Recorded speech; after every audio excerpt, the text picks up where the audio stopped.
Pray इकराम फराज शेर खातर फरमाइश कुर्ता शदाल बंदिन गौसिया होटला शुक्रुल्लाह शाह सरफराज जान अरबा बारक बशीर बर्बाद उस्ताद गफार है।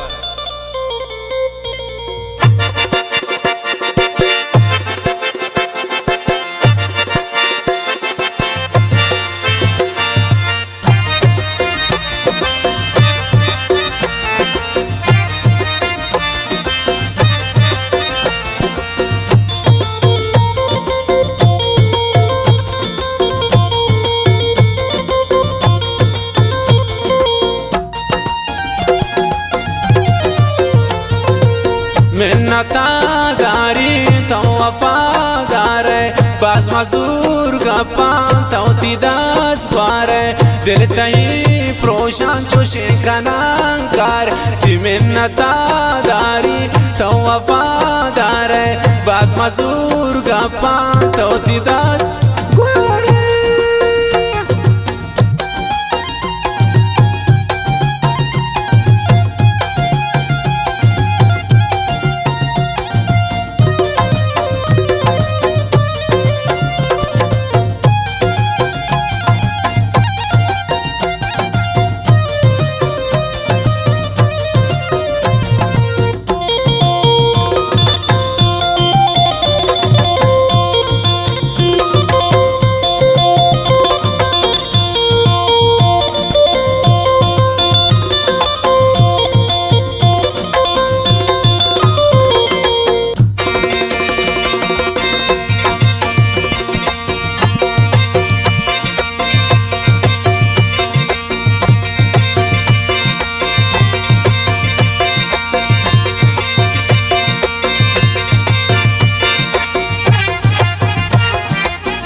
आतही 10 बार दुश्मना हमने 4 साले दोस्ती क्या मप्रो शांति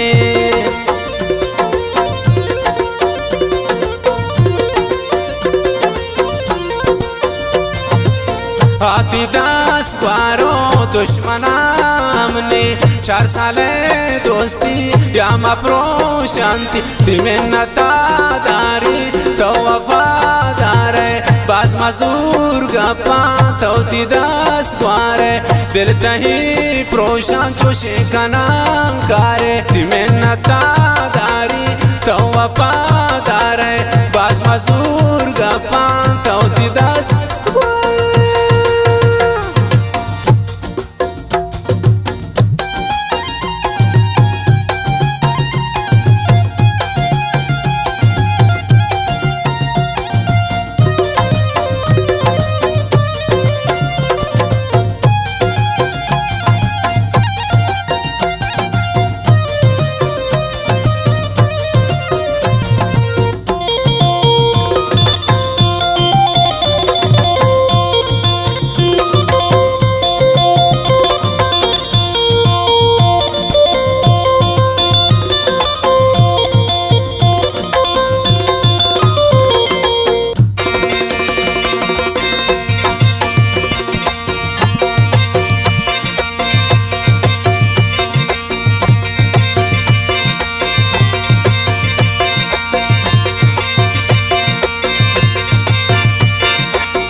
ती वफादारी नासराना से सकोशारी का जालिमी बाजे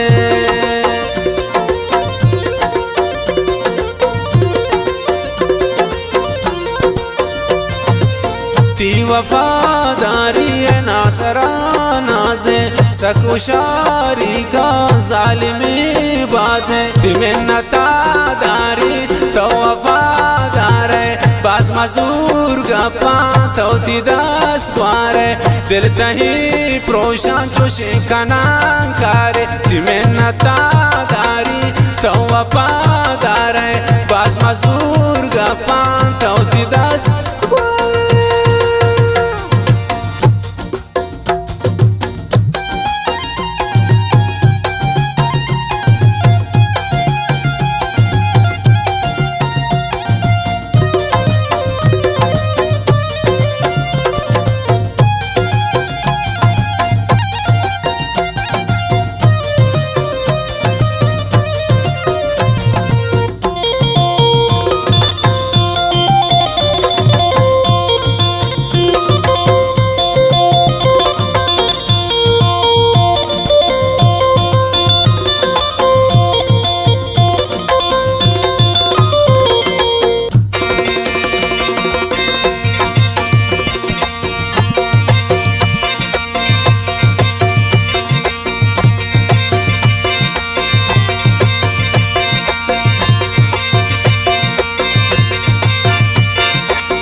ना हमें फिक्रे ना हमें सोचे, चोम भी शमंत्र जार कना रोचे।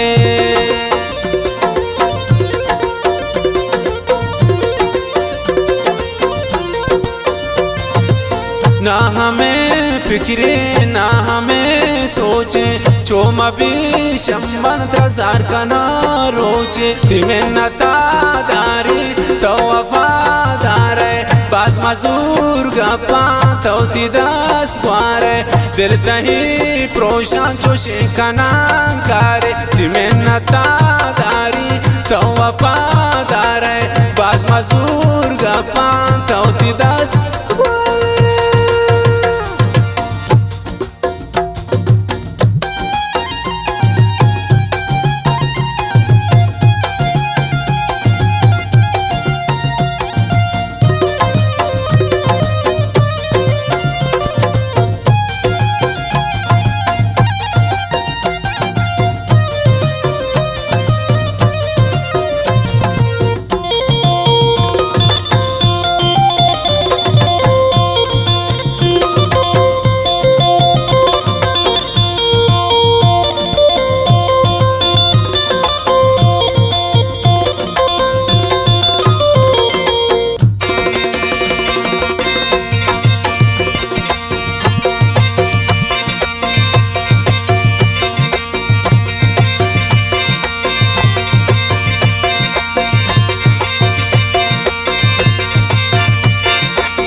इकराम पर आज़े हर खुशी है तो वो वफादारों में जिंदगी है तो।